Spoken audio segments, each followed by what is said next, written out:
all the boring terminologies, and then next week then I can define the integral and then move on from there. Okay, so the first thing that we need to know is the summation notation.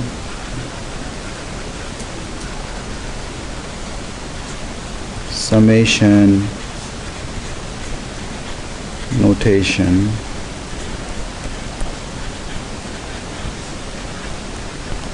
So what is that? Well, the summation notation is like this. This is read as summation I going from 1 up to k of ai. What it means is a1 plus a2 plus dot dot dot plus ai plus dot dot dot plus ak. So the sum a1 plus a2 up to ak, that sum is denoted by that abbreviated notation. The sum I going from 1 to k ai. So the I is the index here, and when I is 1, you get the first summand a1. When I is 2, you get the second summand a2. When I is I, you get the ith summand. You get the ith summand ai, and then when I is k, you get the kth summand. So this is just an abbreviated way of writing out. Instead of writing out this sum, it is helpful to write this abbreviated form. Okay.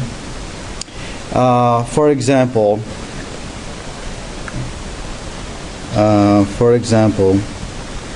if I have the sum, let's say I going from 1 through 5 of 2 times I plus 1. So what does that mean? It means that the ith summand, so you are given the formula for the ith summand, okay? So ith summand is given by 2 times I plus 1. So the first summand would be what? When I is 1, you get the first summand. When I is 1, what do you get? 3. When I is 2, when I is 3, when I is 4, and I is 5. So you go, I is going from 1 up to 5, and then you just add them up, whatever you get, right? So what is that? 20, 27, 27, 30, 35? Is that it? Yeah. So why is AI in the middle of your? Well, when I write AI in the middle, I mean this is the ith summand. So I is anything between 1 and 2. So what I is, the reason I wrote here I, this is the ith summand. Okay. So first summand, second summand, ith summand. And so the ith summand is the same as the formula you have here. So I am, in this case, the way I wrote it, I'm assuming I is bigger than 2, something bigger than 2. But I means I'm talking about one of the terms in between. Okay. Because I would never get that from there. Which one? I would never get the example from that. Oh, from this? Yes. Yeah. So that's the point of doing the examples, to clarify the notation. Okay. Yes. So again, the reason I'm writing AI because I have a need to sort of talk about one of the summands. So how do I talk about I don't want to just talk about the first summand or just the second summand. Generally, I want to talk about any of the terms, right? So if I want to just generally talk about one of the terms, one of the summands, then I'll say, hey, let's talk about the ith summand. So I could be 1, 2, 3, 4 up to k, but I'm talking about the ith summand. That way, I am not specifically talking about a1 or a2. I'm talking about any one of them. Am I making sense? So that's why we will use the ith summand, and you'll see why we need that. Okay. So here's another.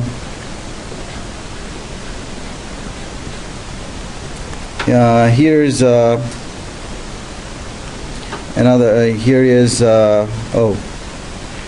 another example. Let's say I going from 1 to 3. I cubed.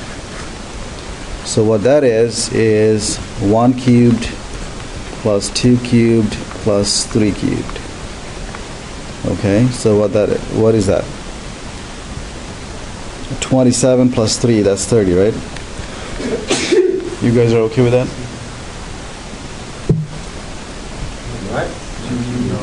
Oh yeah, 2 cubed is 8. Yes. 36. 36, yeah, thank you.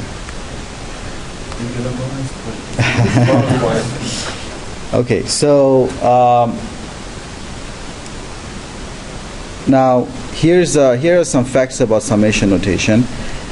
If I have like a constant multiple of ai, right, and I goes from 1 up to k, then that constant multiple that you have, it can be taken outside of the summation. So this is like c times the sum ai, I going from 1 up to k. And it shouldn't be surprising, because what's the meaning of CAI? It means you have A1 plus A2 plus dot dot dot. This time I'm not going to write the ith term here.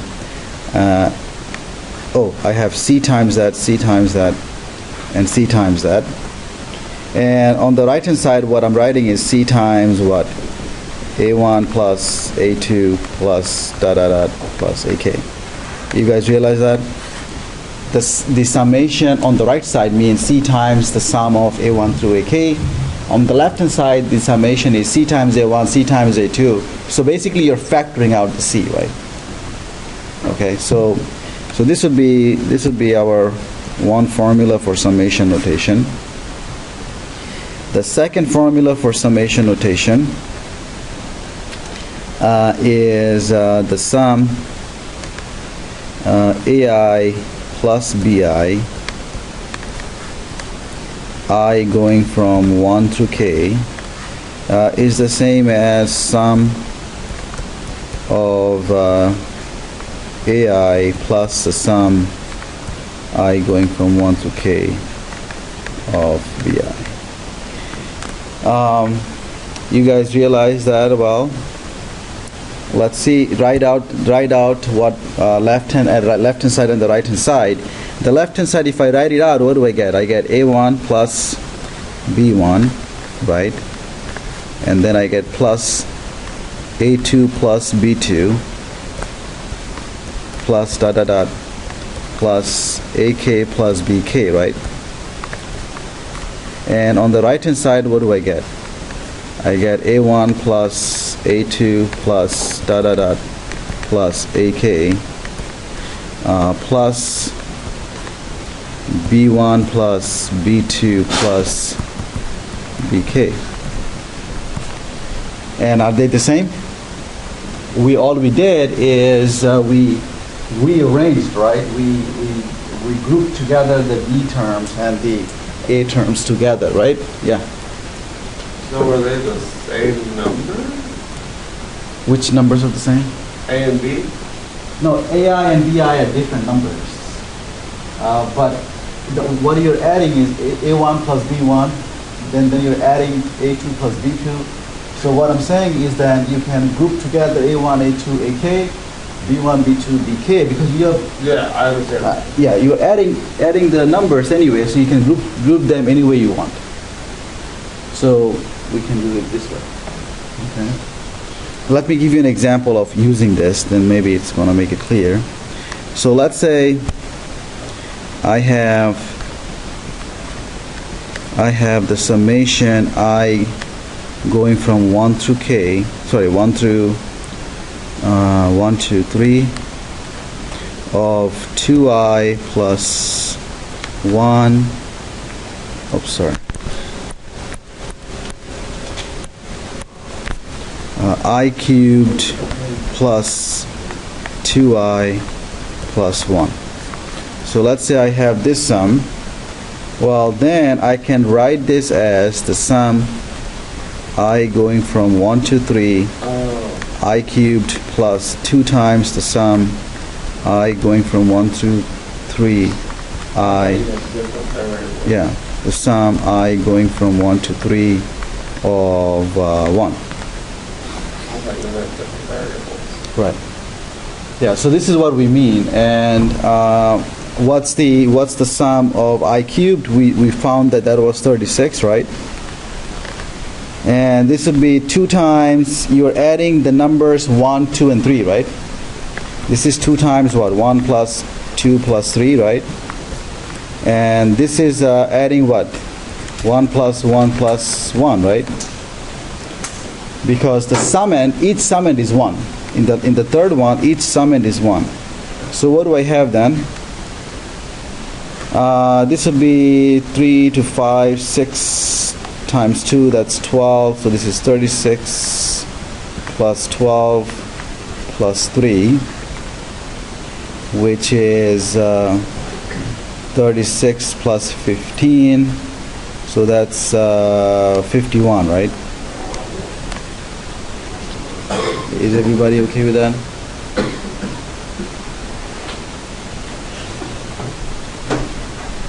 Everybody's okay? All right. There are a couple of formulas that are useful in summation with summation notation. Some formulas that you need to know. You might have seen this before. Number 1, the sum I going from 1 through n of I, which means you're adding what? 1 plus 2 plus 3 plus dot dot dot plus n. So you're adding all the positive integers up to n, and that sum is given by n times n plus 1 divided by 2. Number 2, the sum I going from 1 through n of I squared, that this is 1 squared plus 2 squared plus 3 squared plus dot dot dot plus n squared, which is going to be n times n plus 1 times 2n plus 1 divided by 6. Number 3, the sum I going from 1 through n of I cubed is 1 cubed plus 2 cubed plus 3 cubed plus dot dot dot plus n cubed. That's the same as n into n plus 1 divided by 2 whole squared. So we have these 3 formulas here that if I add the first n positive integers, I get n into n plus 1 over 2. If I add the squares of the first n positive integers, then I get n plus 1, 2n plus 1 over 6. And the last one is for the cubic, the sum of the cubes of the first n positive integers. And that's given by this. Let's look at some examples. What is the sum I going from 1 through 10 of 2 times I squared plus I plus 1? What is this sum? Well, this sum is 2 times the sum I going from 1 through 10 of I squared plus the sum I going from 1 through 10 of I plus the sum I going from 1 through 10 of 1. And now we are just going to apply our formulas to find each sum. By my formula for the squares, I get this is 2 times what? 2 times n into n plus 1, right? So that will be 10. What is n here? N is 10. So n into n plus 1 times 2 times n plus 1 divided by 6 plus this one is n into n plus 1 divided by 2, and this one is of course just 10, right, because you're adding 10 ones. So what do I have? I get 2 times 10 times 11 times 21 divided by 6 plus 10 times 11 over 2 plus 10. Go up. Yeah, I just need the last one.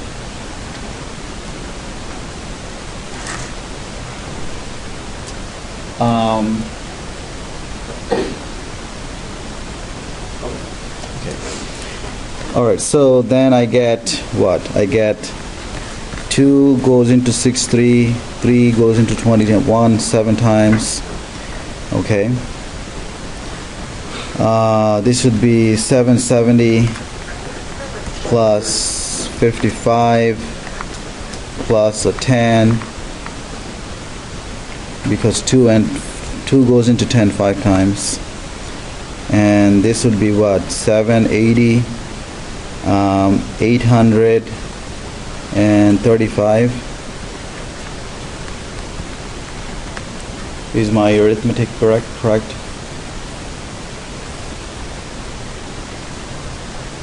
Okay, so that's how we could use this. So these formulas are really nice, because think about what we did.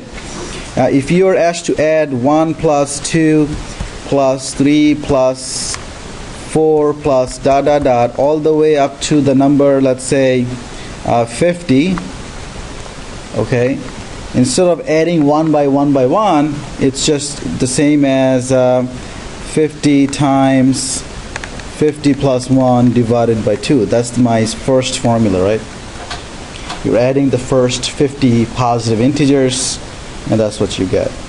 So which is much easier to do. Okay, so any questions on summation notation?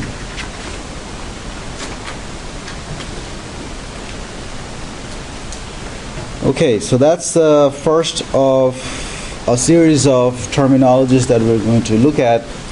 The second terminology that we need is the following. So this is called partition.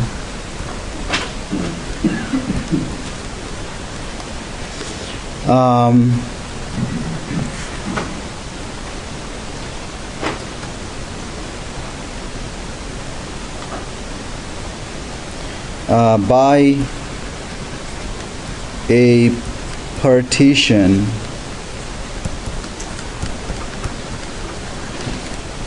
of a closed bounded interval from A to B, we mean a finite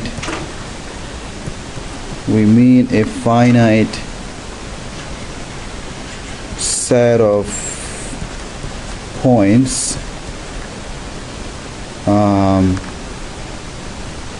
P, which I'm going to denote by P, script P, which would be x0, x1 dot dot dot. Maybe I should write one more, sorry. x2 comma dot dot dot xn such that, so by a partition of this interval we mean a set of points from that interval basically, such that the left hand point A is the same as x0, and x0 is strictly less than x1, x1 is less than x2, and x2 is less than dot dot dot.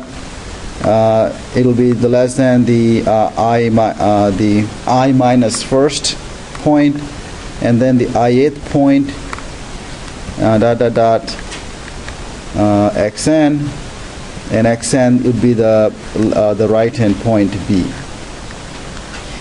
So by a partition of the interval from A to B, we mean a set of points from that interval, where you have that the first point is A, the last point is B, and in between each point is less than the previous. Okay. Notice that I wrote here xi minus 1 xi. What I mean is that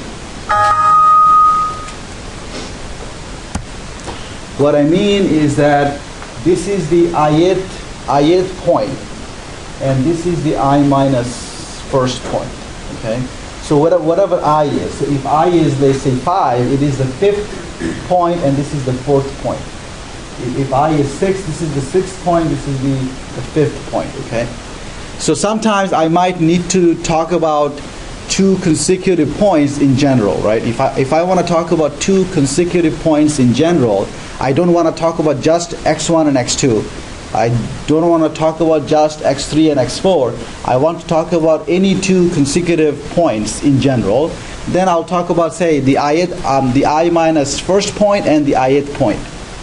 Am I making sense? Did that make sense? So if I want to talk about two consecutive points, I'll be denoting them by this. Then I'm talking about all the consecutive points in general, like all the pairs of consecutive points in general, right? So that's why I need that notation. Now, what does this really mean? Well, here is this, let's say, the interval from A to B, like this. So this is the point A, and A is the same as x0, and then I have the point x1, I have the point x2, dot dot dot. At some point I have the ith, I minus first point, and the ith point, and dot dot dot, and at the end I have the xn minus 1 and xn, and xn would have to be B. I need this dot dot dot because n is not specific, right? If I give you n to be 10, then I know how many points I have exactly. I don't need dot dot dot anymore. But because we are not given n right now, n is we are talking about for any n, so I'm using dot dot dot to denote that there might be more points there.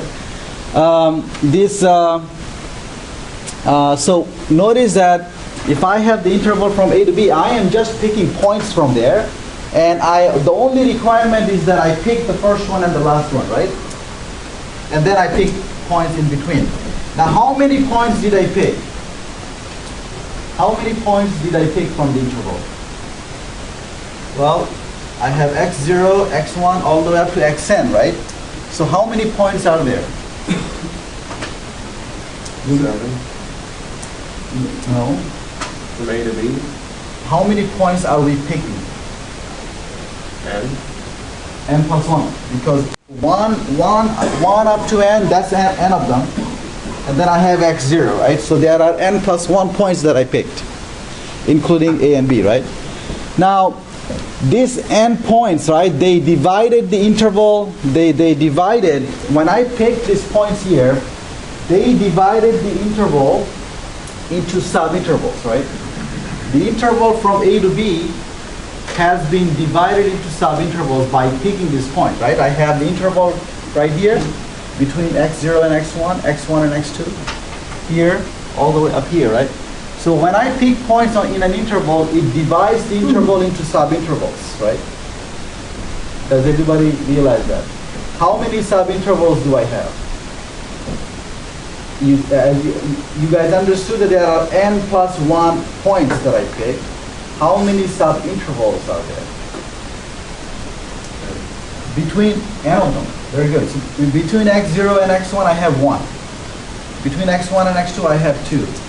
Right? So notice that between x1 and x2, I have the second interval, right?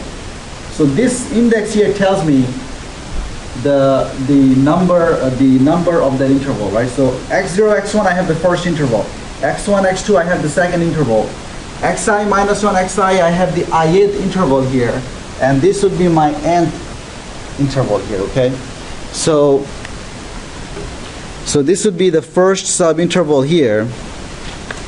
This would be the first subinterval.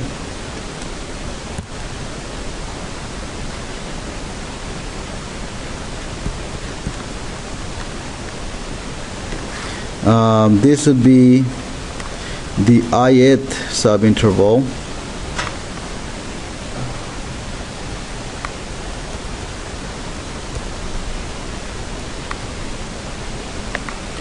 This would be the nth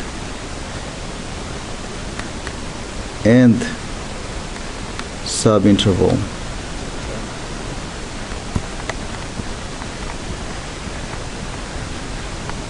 So again, why do I need to bother with this middle ith subinterval? Because say I want to talk about all these subintervals in general.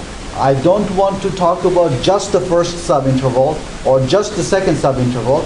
I want to talk about all these subintervals generally. Then if I make a statement about the ith subinterval, I mean I am making a statement about all of them. Am I making sense? If I say something about the ith subinterval, then that statement holds for all the subintervals, right? But if I make a statement for the first subinterval only, it may not apply to the other ones, right? So that's why I'm using that notation. So if I say something about the ith subinterval, I'm saying something about all the subintervals. Okay. Here n is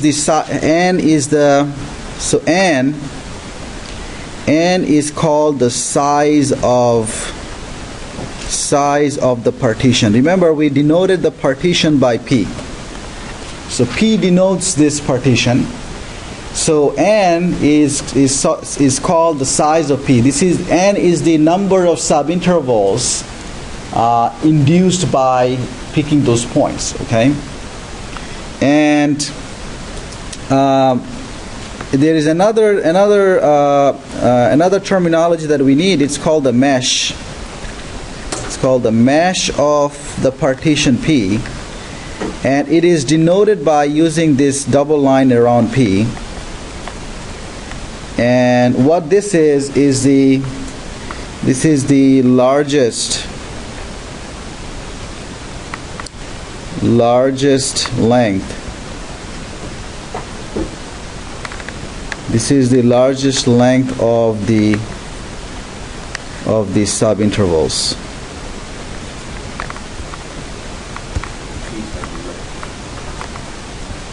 Yeah, I mean you can make your own. You can just write a uppercase P or something.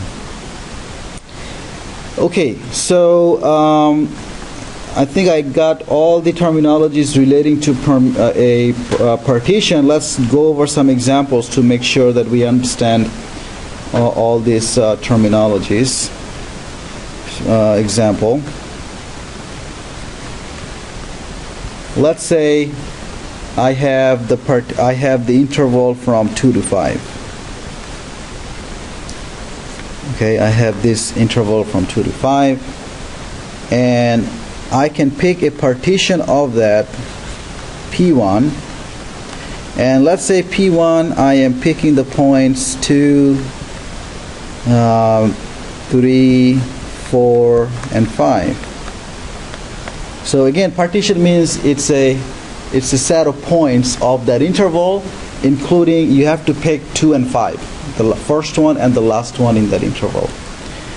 And so if I pick the partition to be this, then in my picture it looks like what? If this is 2, this is, let's say, 3, this is 4, this is 5, and I'm going to erase this. So this is the partition of the interval from 2 to 5. Okay? And what's the size of P1? What's the size of P1? The size of P1 is 3. Very good, because I have 3 subintervals. And what's the mesh of P1? The mesh of P1 is the largest length of the subintervals, while in this case each subinterval has length what? Each subinterval has length 1. So the mesh should be 1 in this case. Is everybody okay with that?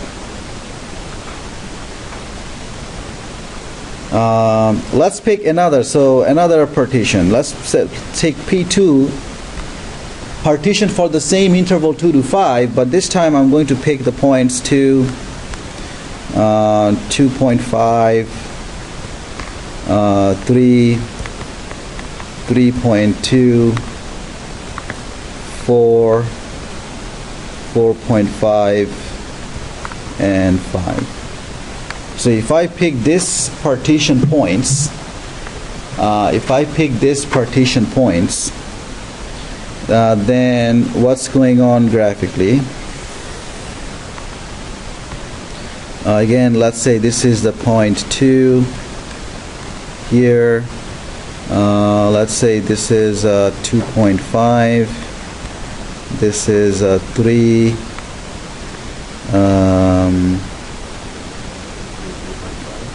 No, this is 3.2. That's fine. This is 3.2. Let's say this would be 3.5 here, and then 4, 4.5, and 5. Let me erase the rest. Okay, so now we pick these partitions, and then we got these subintervals. Then what's the size? What's the size of P2? Well, how many partition points did I pick? 1, 2, 3, 4, 5, 6, 7, right? 7 partition points. Then the size would be 1 less than that, so it's 6, because you have 6 subintervals. 7 partition points, 6 subintervals. And then what's the mesh? What's the mesh of P2? Well, in this case, the length of the subintervals are not the same. So what are the lengths? The lengths are either what? 0.5, 0.2, or 0.8. Which one is bigger? 0.8. So this is the largest of the lengths of the subintervals. Is everybody doing okay with what I said? Everybody's doing okay?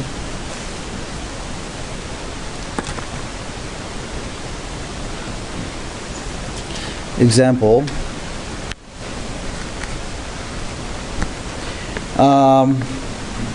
Let's say I have the interval from 0 to 1. Okay? And now I want to take a partition of this, but not with, but I want to pick n plus 1 partition points, n plus 1, where n I'm not specifying. Okay, so I want to, if I want to divide this interval from 0 to 1 into n subintervals having equal lengths, what would be the length of each subinterval? if I want to divide this interval into n subintervals, each one having the same length, what would be the length of each subinterval? 1 over n. 1 over n, right? If each one has length, so for example, if I divide this into 5 subintervals having the same length, then the length of each one would be 1/5, right? So let's do this. I have the interval from 0 and 1 here. Okay. And what would be the first partition point then?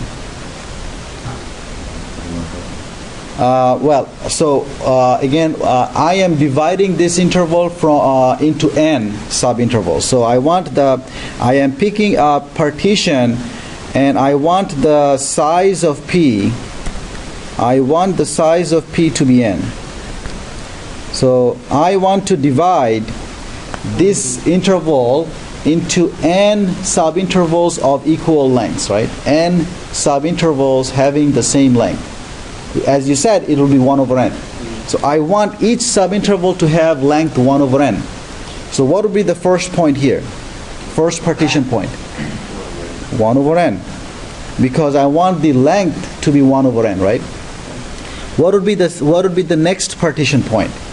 I want the length between 1 over n and the next one to be again 1 over n, right? So what should I pick here? 2 over n. So this would be the third partition point. And notice that this is 0 over n, right? This is 0 over n. And the next one would be 3 over n, dot, dot, dot. Now here is the harder question. I have the ith subinterval somewhere, right? What would be the ith point? I over n would be the ith point. Okay, because the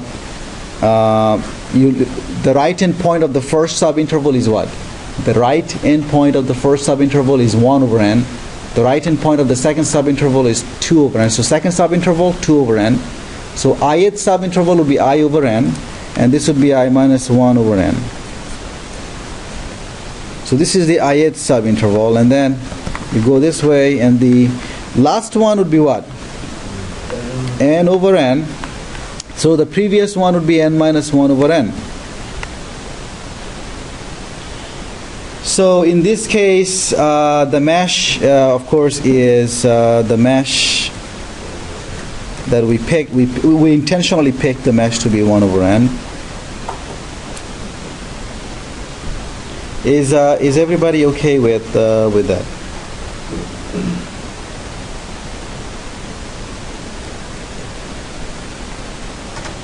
Everybody's okay? All right.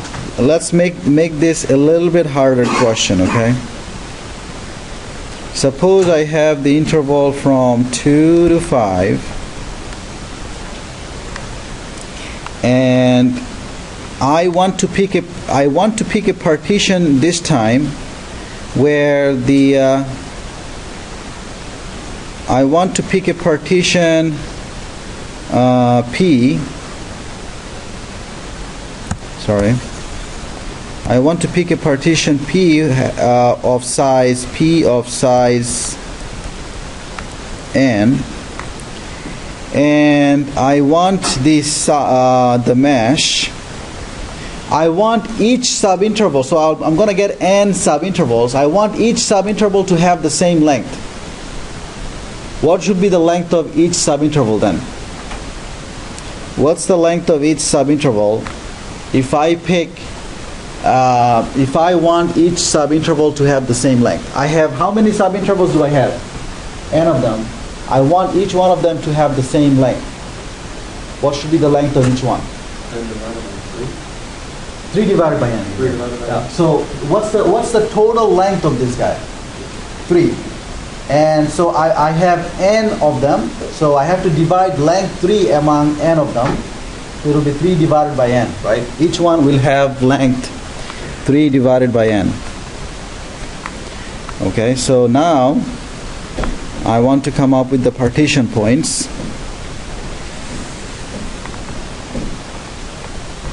So I have 2 here, 5 here.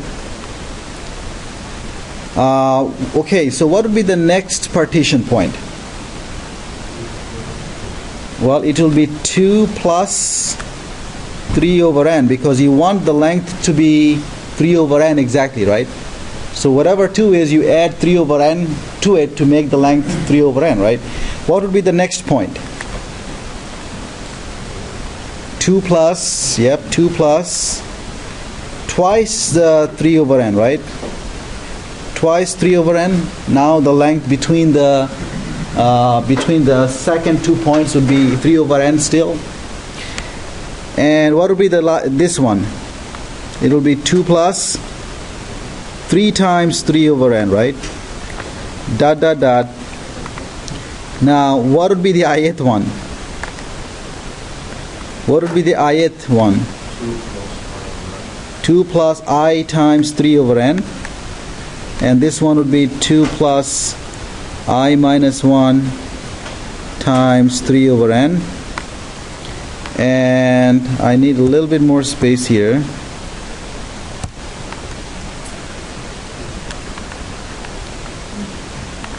And dot dot dot. What's this one? This one would be 2 plus n minus 1 times 3 over n. And the last one is, of course, what? 2 plus n times 3 over n, which matches my 5, right? So I did, that's an indication that I did the correct steps. Does everyone realize that?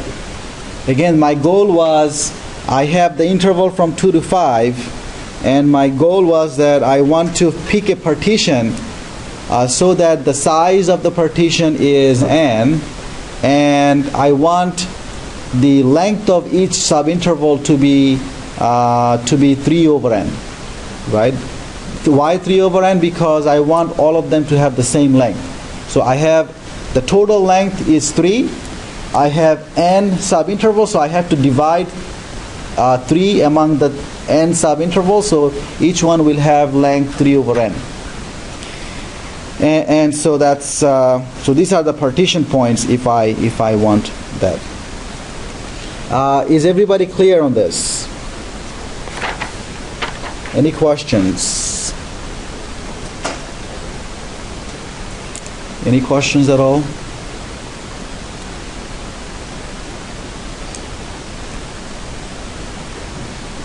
Okay, so this is all about partition. So the first thing we looked at is the summation notation. The second thing we looked at is what we call the partition of an interval. That's the second terminology. And then the third terminology is sort of directly related to the definite integral. So here's so the thing that we're going to look at now is what we call Riemann sums. If you have taken calculus before, you must have seen this.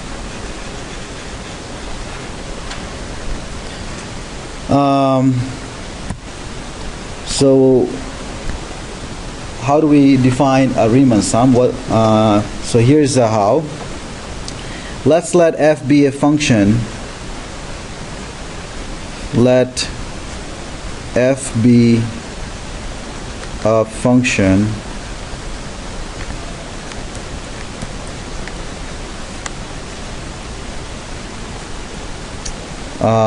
defined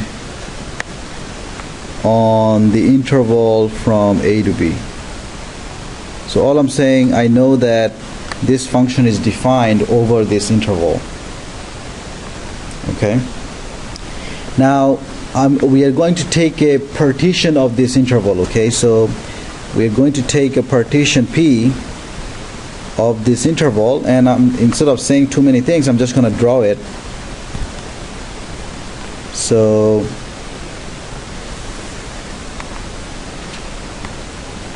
remember, when I pick an arbitrary partition of the interval from a to b, a would be my first partition point, x0, and x2 would be the second partition point, x3 would be the third partition point, dot, dot, dot.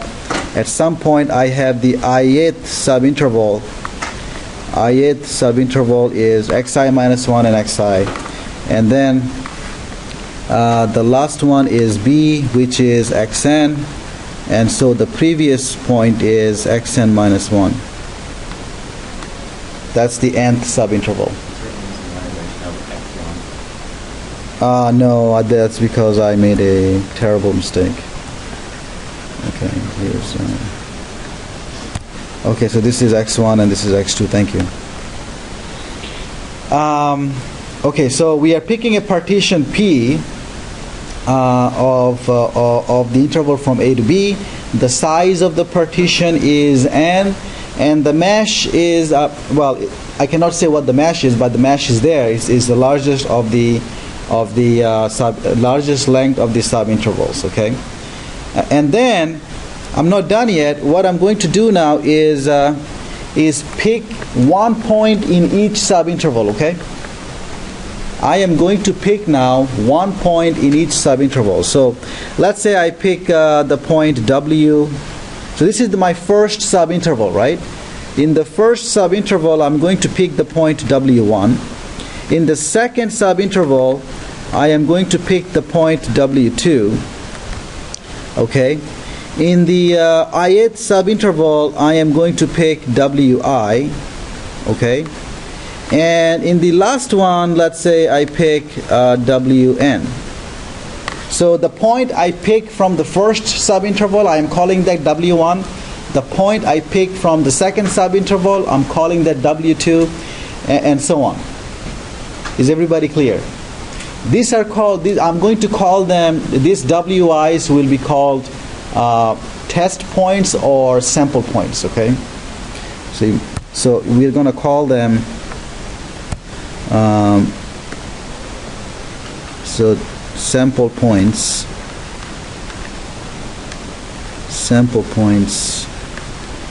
W1, W2, dot, dot, dot, Wn. So this will be called the sample points. Is everybody okay? Now I am going to form a sum. Okay, I am going to form a sum.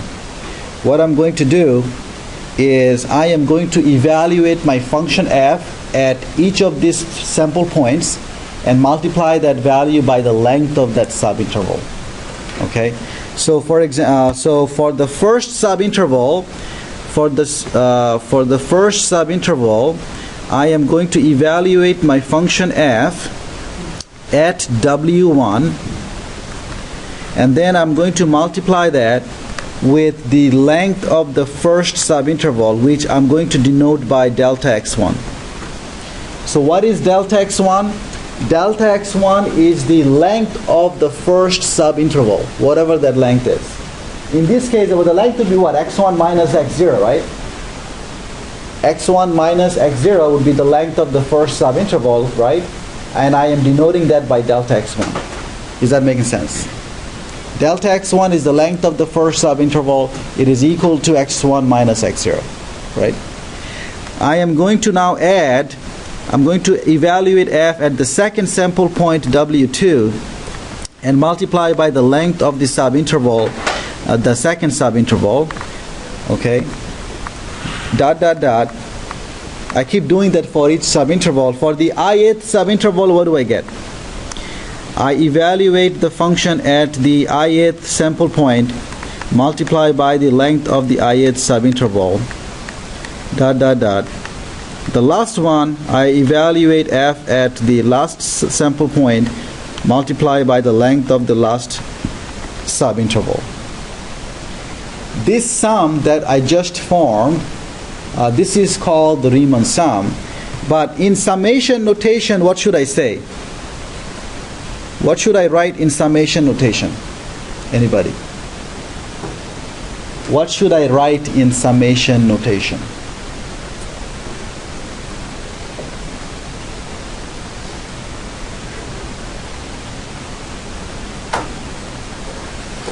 If you want to write this in summation notation, all you have to do is look at the ith summand right? What is the ith summand? The ith summand is f of wi times delta xi, right? And then I goes from where to where? I goes from X to 1 to n, right? I is the index here, right? So I is the index 1, 2, 3, and I and n, right?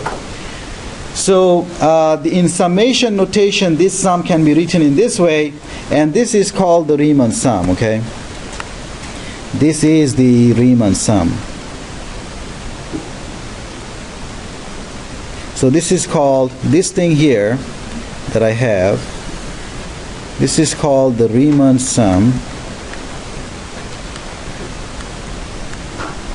Riemann sum of F on the interval from A to B with respect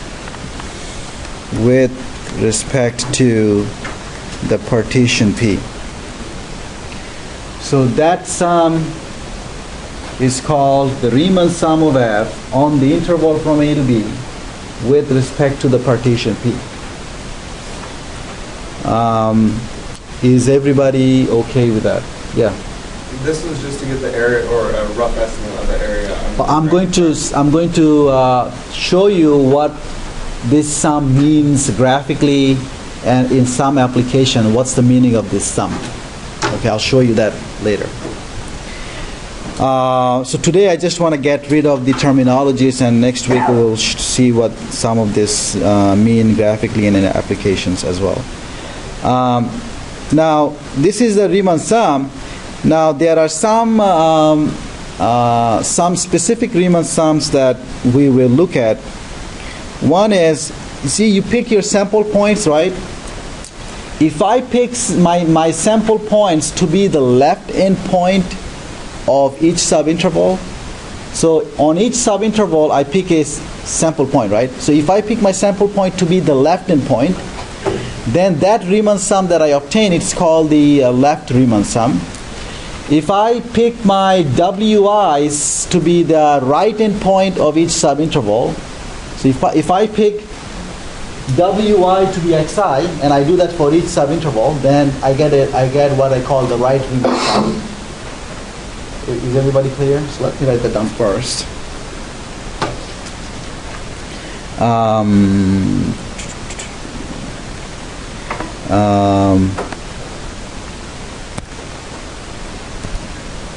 Okay, so the left Riemann sum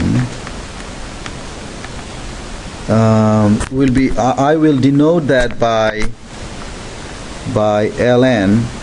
N means the size of the partition, and this would be the sum I going from 1 through n of f evaluated and delta xi. So notice that the Riemann sum that I defined here, I picked the sample points to be wi's here. Now I am going to pick wi to be the left endpoint of the ith subinterval, which would be what? Xi minus 1. So remember, xi minus 1 is the left endpoint of the ith subinterval. So for each subinterval, I am going to pick the left endpoint to be my sample point, and that's going to be my left Riemann sum. And you can guess now what is the right Riemann sum. The right Riemann sum, and it will be denoted by what? Rn, and this would be I going from 1 through n of f of xi multiplied by delta xi. Okay, so that's the right Riemann sum. Is everybody okay? Okay, for the right Riemann sum, you are evaluating the function for each subinterval. You're evaluating the function at the right endpoint of that subinterval. Is everybody okay? I have two more Riemann sums that we need. One of them is called the upper Riemann sum. Upper Riemann sum. All these different types of Riemann sums, the definition depends on how you pick the sample points. Depending on how you pick the sample points, the names, there are 4 names, okay? Upper Riemann sum is what? Upper Riemann sum will be denoted by UF of, in this way, okay? I'm going to denote UFP. It means the upper Riemann sum of F with respect to the partition P, okay? Upper Riemann sum of F with respect to the partition P, and this would be the sum I going from 1 through n f of something times delta xi. See, nothing changes. The only thing changes is how I pick the sample points. So how am I going to pick the sample points for upper Riemann sum? I am going to pick the sample points by alpha, which I'm going to denote by alpha I. So what happens at alpha I? Well, where f of alpha I is the absolute maximum value of the function f on the ith subinterval xi minus 1 xi. So on each subinterval, I pick my sample point so that f of the sample point, f evaluated at the sample point, is the largest value of f in that subinterval. Okay? I'm going to show you an example of how that's done. But f of alpha I is the largest value of f in the ith subinterval. Okay? So I pick my sample points in such a way so that the maximum values of f occurs at those sample points in the corresponding intervals. Same way I have the lower Riemann sum, which definition is now clear what it should be. Lower Riemann sum, and that should be LF of P. You might say it's a little bit, it might interfere with ln, but if I write just ln, it will mean the left Riemann sum. If I write LF of P, that would mean the lower Riemann sum, okay? So lower Riemann sum of F with respect to the partition is given by F, it's given by the sum I going from 1 through n, F evaluated at some beta I times delta xi. So how am I picking the my sample points beta i's? Well, here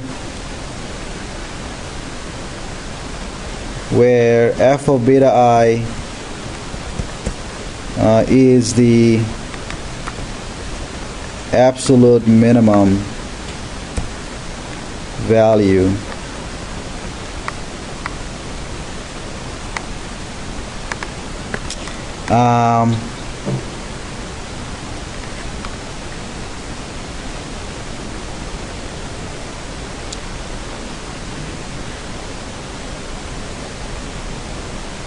value of f on xi minus 1 xi. I have to warn you though something what I said here. All these Riemann sums, upper Riemann sum, lower Riemann sum, that the way I am defining the definition, it only works for a continuous function. You see, if the function is not continuous, I shouldn't say absolute max I should say something like what I should be saying in that case is no. In that case, I should be saying. I mean, I'm talking about the absolute max on each subinterval, not the entire interval. Yeah. There are some issues here that, in general, if I don't have a continuous function, then I should be saying what is called the supremum of the function and the infimum of the function. What's the difference? When I say absolute max, the way we defined it, we said absolute max means it's the largest value of the function. The function takes on that value. Supremum means that it's a value such that all the values of f is smaller than that, and it is, so it's, I should say absolute, supremum means it is an upper bound for the values of f, and it is the least upper bound. Okay, don't worry about that. Let's just assume that the definition that I'm giving here is for continuous function, okay? And then there is no problem with this definition. Okay, so we looked at the upper Riemann sum and the lower Riemann sums. How much time do I have? Let me do very quickly one example and then we are done.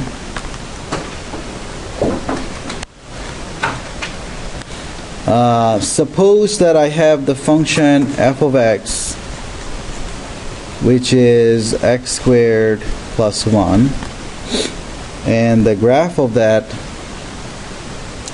looks like the following.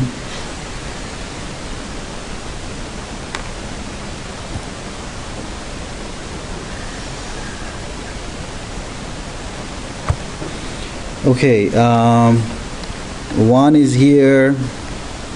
When the value of x is 1, the value here is be 2.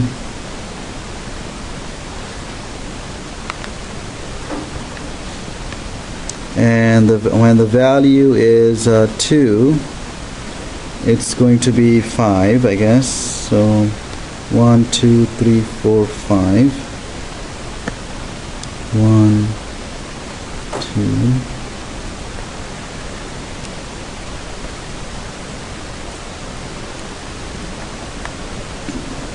Okay, and this function looks like this.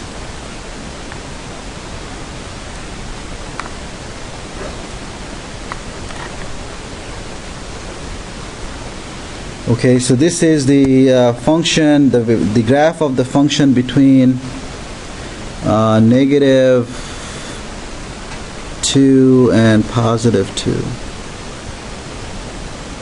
So that's the interval that I'm picking. X is between negative 2 and positive 2. Let's pick a partition of this interval, and the partition that I'm going to pick is like this: negative 1 here, 0, and positive 1 here. So notice that gives me a partition. Okay, by the partition P here, I mean 2, negative 1, 0, 1, and 2. Okay, everybody's clear? Okay, what's the size of this partition? What's the size of this partition? 1. Yeah, and not 1. How many subintervals do I have? 1, 2, 3, 4, right? So the size of the partition is 4. And what's the mesh of this? That's 1, yes. Okay, can someone tell me what is the left Riemann sum? What is the left Riemann sum? So this would be 4 because n is 4. What's the left Riemann sum of this function? For each subinterval, what's the left Riemann sum? For each subinterval, I evaluate the function where? What would be my sample points? The left endpoints, right? So I evaluate my function f at the left endpoint negative 2, multiply by the length of that subinterval, right, which is 1. Plus I evaluate my function at for the second subinterval between negative 1 and 0, I evaluate at negative 1, and then I multiply by length of that subinterval. For the 1, 2, 3, for the third subinterval, I evaluate the function at 0, multiply by 1. And for the fourth one, I evaluate the function at 1, multiply by the length of that subinterval 1. Is everybody okay with that? So what is that equal to? What is f of negative 2? Remember, f is x squared plus 1, right? So f of negative 2 is 5, right? F of negative 1 is 2. F of 0 is 1. F of 1 is 2, right? Is everybody okay? What is that? 10? Okay, what is the right Riemann sum? What is R4? Well, you have to now evaluate the function at the right endpoint, right? So it will be, for the first subinterval, you have to evaluate the function where? Negative 1 multiplied by 1. 1 is the length. For the second subinterval, you evaluate at 0 times 1. For the third subinterval, you evaluate at 1 times 1.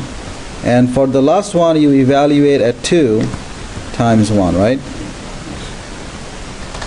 And what do you get? F of negative 1 is 2 plus 1. F of 0 is 1. F of 1 is 2. F of 2 is 5 again, right? So I get 10 again, right? Okay. Now, how about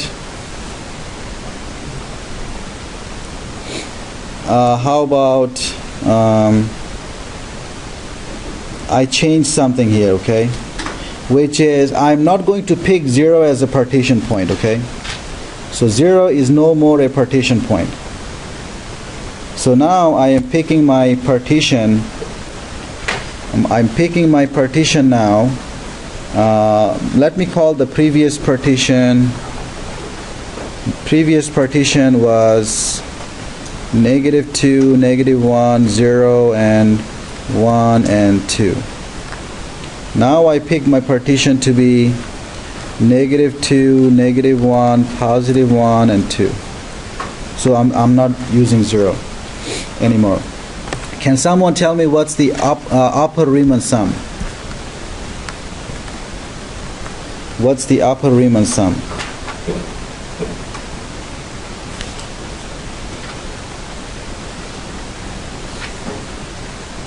What is the upper Riemann sum?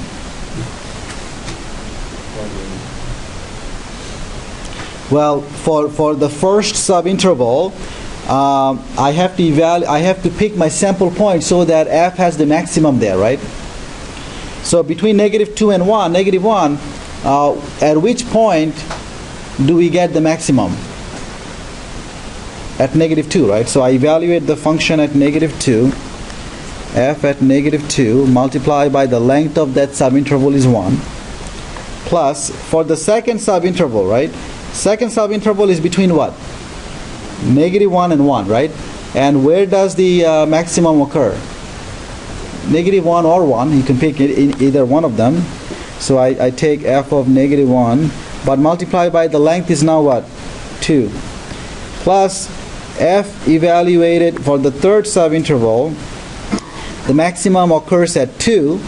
So I get f of 2 times 1. So what is that? F of negative 2 is 5. F of negative 1 is 2. So 2 times 2 is 4. And then f of 2 is 5 again. So that's 14, right? Okay, what's the lower Riemann sum? Well, what's the lowest value of f in the first subinterval? Negative 1, right? So it will be f evaluated at negative 1 times 1. In the second subinterval between negative 1 and 1, what's the lowest value of f? The lowest value of f is at 0, right? Yeah, but I'm picking any sample point between negative 1 and 1 where you get the lowest point. Okay. It will be 0, f of 0. F of 0 multiplied by 2. And for the last one, what's the lowest value? At 1, right? So f of 1 times 1. So you get 2 plus 2 plus 2, which is 6. Okay? Are these definitions clear to you?